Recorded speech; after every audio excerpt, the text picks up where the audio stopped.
Merci, Monsieur le Président, Monsieur le coordinateur national.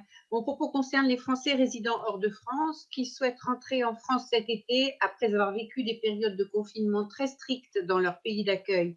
J'espère qu'il n'y aura pas de discrimination entre eux, qu'ils résident dans l'Union européenne ou qu'ils résident ailleurs dans le monde. Nous comprenons bien entendu que rien n'est figé et que tout va évoluer en fonction de la propagation du virus, mais il serait cependant souhaitable de pouvoir informer les Français résidant de France de ce qui est prévu à ce jour, en particulier en ce qui pourrait concerner la quatorzaine, si elle pourra être effectuée dans le lieu qu'ils auront choisi. Je vous remercie. Compte. Bonjour. Tout à fait.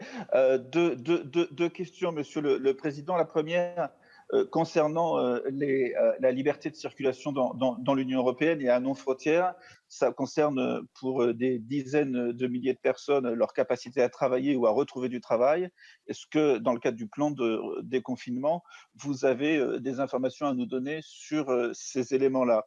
Deuxièmement, dans la foulée finalement de la question de ma collègue Jacky Deromedi, les frontières terrestres françaises jusqu'à présent ne font l'objet d'aucun contrôle de température ou d'aucune distribution ou demande de formulaire de contact. Et d'un seul coup, au moment du déconfinement, on va passer à une quatorzaine. Est-ce que vous pouvez nous donner des précisions sur la manière avec laquelle la quatorzaine sera mise en place, à quelles frontières, comment et avec quel contrôle et quelles sanctions? Je vous remercie.